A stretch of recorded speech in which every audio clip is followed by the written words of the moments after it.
Chapter 27, Belief. The Great Hall of Scafell Pike was loud by the time Merwin took the floor. The giant attacks had been worsening for weeks, and the village had run out of patience for waiting. Families had lost people. The paths down to the market were no longer safe after dark. Everyone in the hall had an opinion, and most of them were expressing it simultaneously.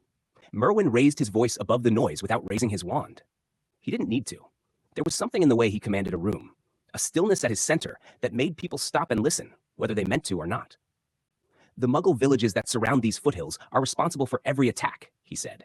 They have been paying the giants with cattle in return for dead witches and wizards. A ripple of anger moved through the crowd. Their numbers are too great for the giants to ignore. The Muggles know their weapons work on giants. The giants know magic works on them, so they make their arrangement and we suffer for it. He let that sit for a moment. Our survival depends on driving the giants back to the mountains permanently and removing the Muggle threat for good. The hall erupted, voices overlapping. Some in agreement, some in alarm. What does that mean? Remove the Muggles for good? A woman near the front called out. It's the only way, a man behind her shouted back. The noise of arguments built steadily, tempers beginning to surface, until a single amplified voice cut through all of it. People, let's gather ourselves. Salazar removed the tip of his wand from the side of his neck once the room had settled. He waited until he had everyone's attention before he continued in his normal voice. Before we make a decision we cannot take back, let me offer a different solution. He scanned the room slowly. In my travels, I have had the good fortune of meeting a trio of remarkable individuals, each with extraordinary knowledge and abilities. One of them, a witch named Rowena Ravenclaw, has produced new spells and charms specifically designed to ward off outsiders, to render a village invisible and unplottable to all who would do it harm. We save ourselves, we save our souls, and we simply disappear. It is the way of magic. It is the answer we have been looking for. The room considered this. A murmur moved through the crowd, quieter now, uncertain but not dismissive. Then Merwin raised his hands, and the hall fell silent again. Wards fail, he said quietly. They will always find a way around them. What Salazar is proposing only delays the inevitable. They are forcing our hands, and we must act before it is too late. He paused and looked around the room at every face turned toward him. Magic doesn't hide. His eyes found Salazar's across the hall and held them. It's the only way for our survival, friend. Scene 1. Harry arrived at the office early on Friday morning to find that Hermione had beaten him there by what looked like several hours. She was at her desk, surrounded by a landscape of open books and loose parchment, a cold cup of tea at her elbow that she clearly hadn't touched in some time. She looked up when Harry and Marin appeared in her doorway and motioned them in without preamble. Harry had grown used to this. Hermione had transferred to the Aurors office at Gawain's request about a month prior, with Kingsley's approval, and in that time, he had learned that when she was in early on a Friday, surrounded by books, it meant something had caught her attention and wouldn't let go. Hermione, he said, settling into a chair across from her. You're in early. I found something, she said, which was always how it started. She pushed a page of notes toward the center of the desk so they could both see it. I came across a reference in an old wizarding text, a millennium-old prophecy connected to the Hogwarts founders. Something tied to old dark magic. I've seen it referenced in 3 separate sources now, and each time New Year's Eve at the turn of the millennium keeps coming up. Harry listened in the way he always did with Hermione, completely, without interrupting. Marin leaned forward slightly. That's close. It's November now. She studied the notes for a moment. Does it say what the prophecy predicts? What does the dark magic actually do? Hermione looked at her with an expression that was somewhere between appreciation and mild surprise. I haven't found the actual text of the prophecy itself, she said, but writings describe a battle between 2 of the founders and a powerful dark wizard whose name isn't given. The speculation is that a dark curse would reveal itself at the turn of the new millennium. She paused.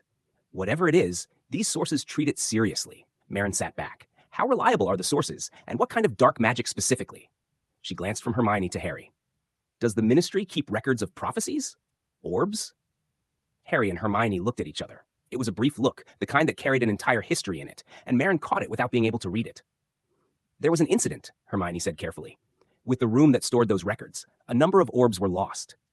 She watched Marin's face as she said it and noticed something there, a genuine concern, a seriousness that she hadn't quite expected.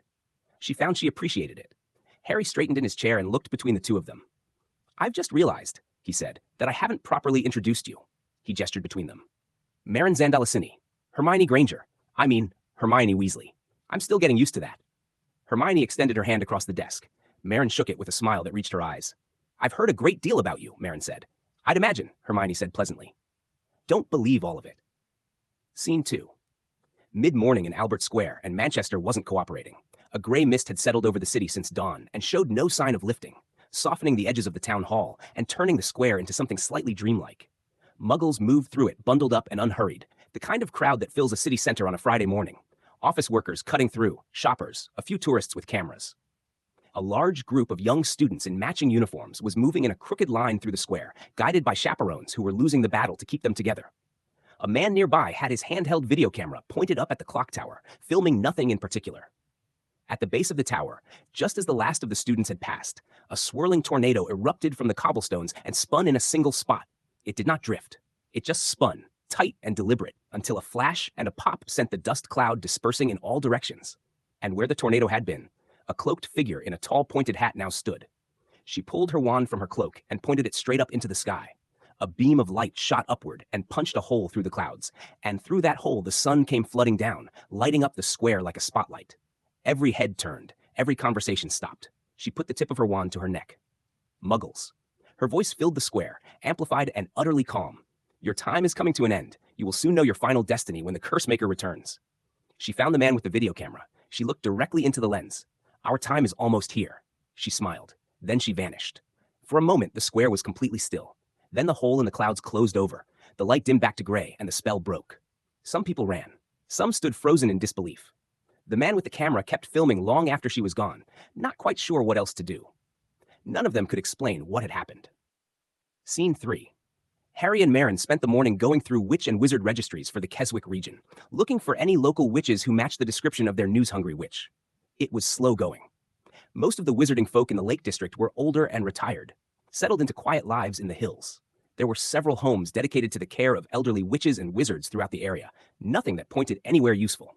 Merrin sat back in her chair, stretched, and said, "This is a dead end." Just then, Robards appeared at their office door. "You two need to see this." They followed him to his office, where the TV and VCR had been set up again.